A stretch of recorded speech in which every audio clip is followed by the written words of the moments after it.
내 이름은 세바스찬. 사람들은 나를 세바스찬 경이라고 부른다. 아마도 나의 우아한 걸음걸이와 둠칫거리는 엉덩이, 그리고 바람에 일렁이듯 살랑거리는 꼬리 때문일 것이다. 다행히 사람들은 목줄도 없이 다니는 나에게 관대했고 가끔은 나에게 경의를 표하고 지나가는 사람도 있다. 내가 누구도 공격할 의사가 없다는 것을 아는 듯하다. 내가 사는 동네는 낡고 오래된 다세대 주택이 다닥다닥 붙어있는 서울의 변두리에 위치해 있다. 서울이라지만 개발이 덜 된 동네라 시골 같은 분위기를 풍겼고 동네 주민들도 나이 든 사람들이 많았다. 나의 하루 일과는 나름 규칙적이다. 장작구이 통닭집을 운영하는 내 오래된 벗이 가게 뒷마당에 비를 피할 수 있는 거처를 제공해준 덕에 그곳에서 대부분 하루를 시작한다. 아침을 해결하고 오전 산책 삼아 거리를 거닐다 멀지 않은 곳에 위치한 작은 동물병원 앞에서 오전의 대부분을 보낸다. 병원 안에서 슬픈 눈을 하고 나를 바라보는 어린 동물들을 지긋한 눈으로 바라보며 위로를 하는 것이 내 오전 일과이다.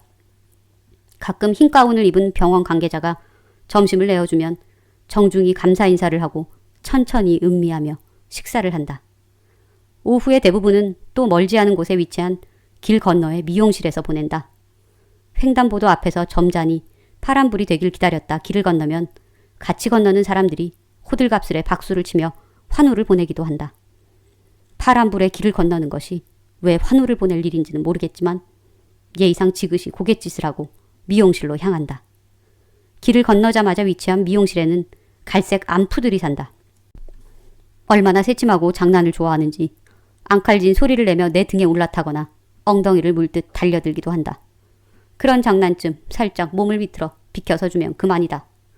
그리고 정중히 녀석이 마킹해 놓은 곳에 답례를 해주면 녀석은 금방 얌전해진다. 물론 5분이 못 되어 다시 같은 상황이 반복되지만 말이다. 이쯤에서 내 소개는 그만하고 얼마 전 동네에서 벌어진 기이한 일을 얘기해보려 한다. 기이할 뿐 아니라 슬프고 비통한 일이었다. 내 평생 살면서 다양한 인간들을 보았지만 이건 정말 말로 표현할 수 없는 일이다. 그날도 평상시처럼 오전 산책을 마치고 돌아오는 길이었다. 미용실로 향하려던 난 공기에서 풍기는 낌새가 수상해서 오후 산책을 생략하고 나의 거처로 발걸음을 돌리고 있었다. 역시 하늘에 떠있는 구름의 움직임도 기괴했다. 골목 안으로 막 들어서는데 저만치서 쿵! 둔탁한 소리를 내며 뭔가가 땅바닥에 내리꽂혔다. 평소 사람들에게 위협이 되지 않으려 눈꺼풀을 반만 뜨고 다니는 나는 저절로 눈이 부릅떠졌다. 크크! 코를 찌르는 인위적인 꽃향기와 함께 피비린내가 훅 끼쳐왔다. 잠시 후 위쪽 허공에서 깍! 날카로운 여자의 비명이 들렸다.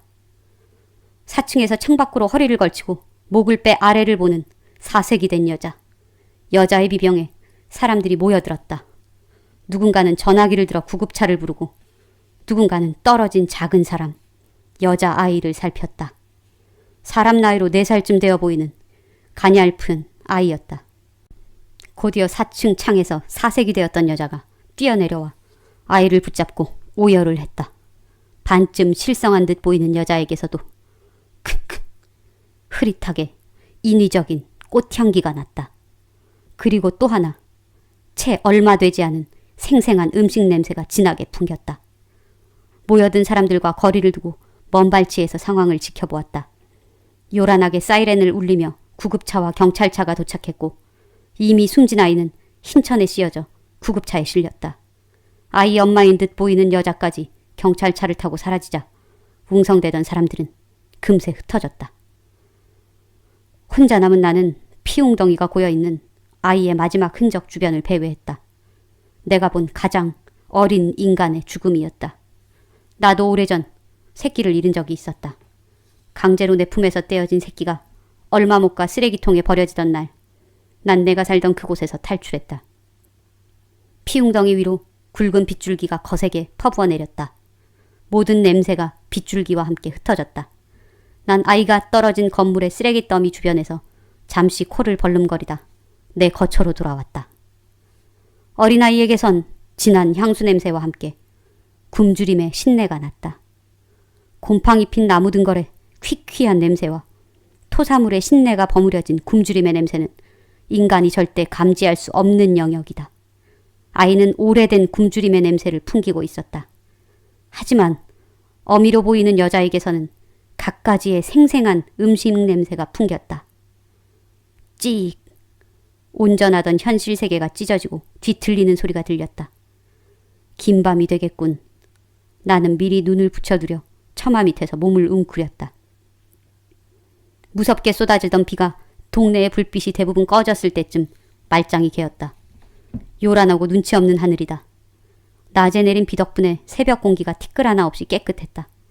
이럴 때는 평소보다 감지할 수 있는 냄새의 양이 극대화된다. 잡내가 하나도 섞이지 않은 백지 상태의 공기다. 밤의 중간쯤 되었을 때 사이렌 소리 없이 불빛만 요란한 경찰차가 골목으로 들어왔다. 나는 슬슬 기지개를 켜고 일어났다. 경찰차에서 내린 여자는 피곤해 지친 얼굴로 허리를 굽혀 차에 대고 인사를 했다. 곧 경찰차가 골목을 떠나고 여자는 차가 시야에서 사라질 때까지 지켜보다 건물 안으로 들어갔다. 나는 지루한 시간이 되겠군 하며 눈에 띄지 않을 곳에 자리를 잡았다. 하지만 여자는 들어간 지 얼마 되지 않아 묵직하게 채운 쓰레기 봉투 하나를 들고 나왔다.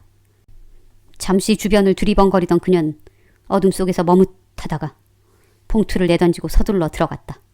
많이 급했나 보군. 나는 여자가 버리고 간 쓰레기 봉투를 입에 물고 내 거처로 돌아왔다.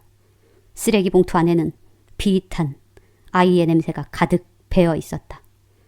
충분히 냄새를 감지한 나는 뒷마당 구석 사람의 손이 닿지 않는 곳에 봉투를 두었다. 거처를 제공해준 통닭집 사장이 아무리 내 오랜 벗이라지만 내가 쓰레기를 주워드린다고 생각하면 분명 걱정을 할 것이다. 다음 날 아침이 밝았다. 난 여느 때처럼 거처를 나섰지만 오늘은 목적지가 달랐다. 골목 근처에는 온갖 소문이 모여드는 구멍가게가 있었다. 구멍가게 할머니를 중심으로 동네 말하기 좋아하는 사람들이 종일 모여든다. 구멍가게엔 막상 물건을 사러 오는 사람은 별로 없었고 수다를 떨러왔다가 불현듯 떠오른 물건을 사가는 격이었다. 나는 가게 문 밖 적당한 위치에 자리를 잡고 안에서 들려오는 소리에 귀를 기울였다. 그려서 애엄마는 우찌 당겨 경찰차 타고 갔다드만. 돌아왔랴. 애엄마가 그 집 둘째 애기를 3층 집에 맡기고 경찰서 갔잖아. 아침에 와서 애기 데려가면서 그러더랴. 큰애가 놀다 혼자 그렸다고. 그 높은 난간을 어째 넘었을까. 애가 커서 뚝 떨어져 불었으니 그 애미 마음은 우쩔겨. 아침에 그 집 3층 아줌마가 그러는데요. 병원에서 화근만 끝나면 바로 화장한대요. 애들은 장례도 안 치른다네. 그랴. 아이고 동네에 별 숭한 일이 다 생기네. 사람 간의 일은 사람끼리 해결해야 하지만 이대로 있을 수는 없다. 이대로 있다가는 둘째 아이도 위험할지 모른다. 나 세바스찬에게 인간이 베푼 호의에 보답하기 위해 난 쓰레기 봉투를 입에 물고 그 건물로 향했다.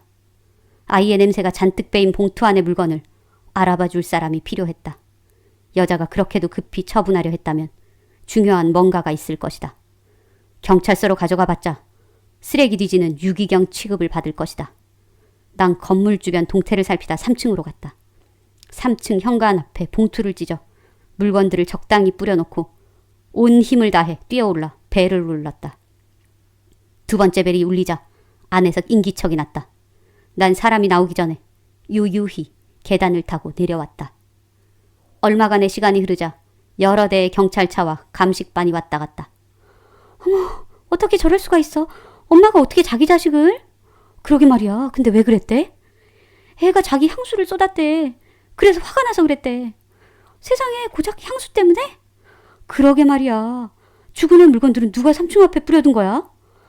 몰라. 죽은 애가 그랬나? 학대당한 증거 보여주고 복수하려고? 어우 무서워. 진짜 그럴지도 몰라. 애들 밥도 굶겼다잖아. 그냥 화장했으면 다 묻힐 뻔했어. 어우 소름 끼쳐. 둘째도 큰일 날 뻔했네. 한동안 사람들은 이 사건에 대해 수군거렸다. 대답 소리가 작다고 큰 주먹으로 아이를 꿀밥 먹이는 남자도, 숙제 안 한 아이를 윽박질러 혼내는 여자도, 모두 아이를 창밖으로 던진 엄마를 욕했다. 난 오늘도 무건수행을 하며 산책을 나선다. 나의 우아함에 세상이 좀 더 우아해지길 바라며 저기 마주 걸어오는 또 한 사람이 나에게 경의를 표한다.